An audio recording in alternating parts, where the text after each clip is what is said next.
আসসালামু আলাইকুম, আশা করি সকলে ভালো আছেন। তো কিছুদিন আগে আমি মাস্টার্স ফাইনাল রাষ্ট্রবিজ্ঞানে ইজি প্লাস সিরিজের বই কিনেছিলাম, তো এটা নিয়ে একটু ভিডিও করেছিলাম। তো আজকে ভাবলাম যে এটা তখন ডিটেলস ভিডিও করা সম্ভব হয়নি, তো ভাবলাম যে খণ্ড এক আজকে একটু ভিডিও করি সার্জান নিজের। তো যাই হোক, তো এইখানে দেখতে পারতেছেন যে পুরা জাতীয় বিশ্ববিদ্যালয়ের সাবজেক্টগুলো 7টি সাবজেক্ট রয়েছে 4 ক্রেডিট করে, আর ফিল্ড ওয়ার্ক বা টার্ম পেপার যেটাই বলেন সেটা 2 ক্রেডিট, ভাইবা বক এলো 2 ক্রেডিট, দুইটা মিলে 4 ক্রেডিট। তো টোটাল 32টা ক্রেডিটের এক্সাম হবে।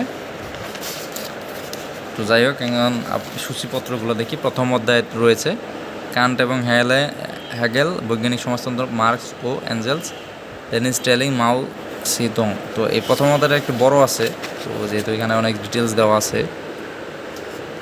তো প্রথম অধ্যায় থেকে আপনার 5টা অধ্যায় রয়েছে টোটাল। তো সবগুলো অধ্যায় গুরুত্বপূর্ণ। সংশোধন বাদ বার্নাস্টাইন এদের দ্বিতীয় অধ্যায়। তো তৃতীয় অধ্যায় হলো অস্তিত্ববাদ, যে পল ছাত্রে।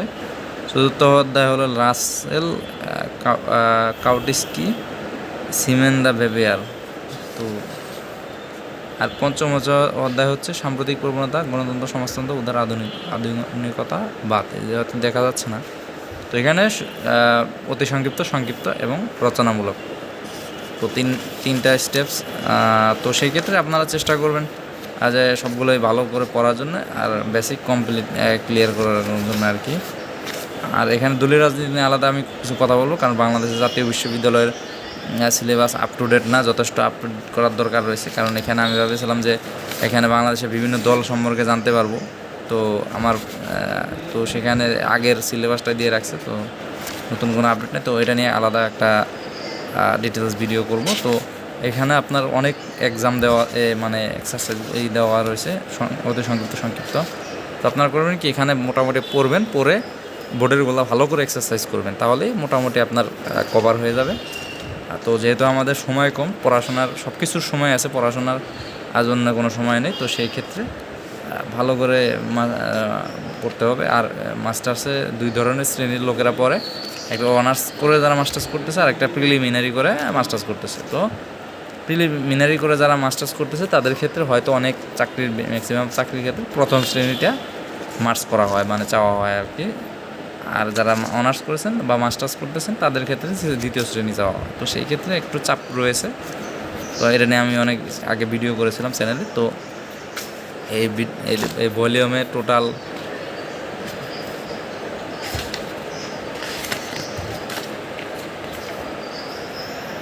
472 পেজ রয়েছে। তো এখানে সম্পাদকের, ব্যবস্থাপনা পরিচালকের কথাও রয়েছে শেষে। তো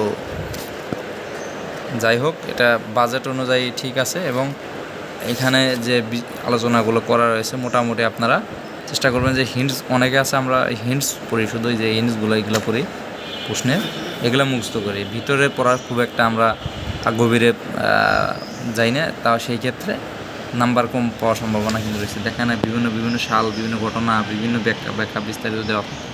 তো এগুলো ভালো করে যদি না পড়ি, আমরা পরীক্ষায় প্রশ্ন কমন পেলেও খুব একটা মানে মার্কস আমাদের এগোবে না। তো মার্কস যেহেতু ভালো করতে হবে, তো আমরা যেহেতু অনেক সিনিয়র স্টুডেন্ট বর্তমানে জাতীয় বিশ্ববিদ্যালয়ে, তো এখনও হয়তো আমরা কেউ চাকরির জন্য ওরকম প্রিপারেশন নেই, ভাবতেছি মাস্টার্সটা শেষ করে চাকরির জন্য একটু চেষ্টা করবো।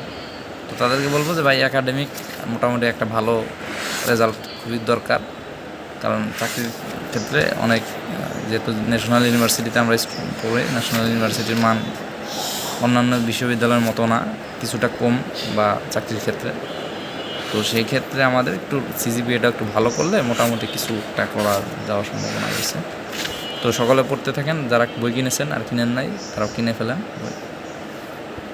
তো সকলের জন্য শুভকামনা রইল, আমার জন্য দোয়া করবেন। সকলে ভালো থাকেন, আল্লাহ হাফেজ।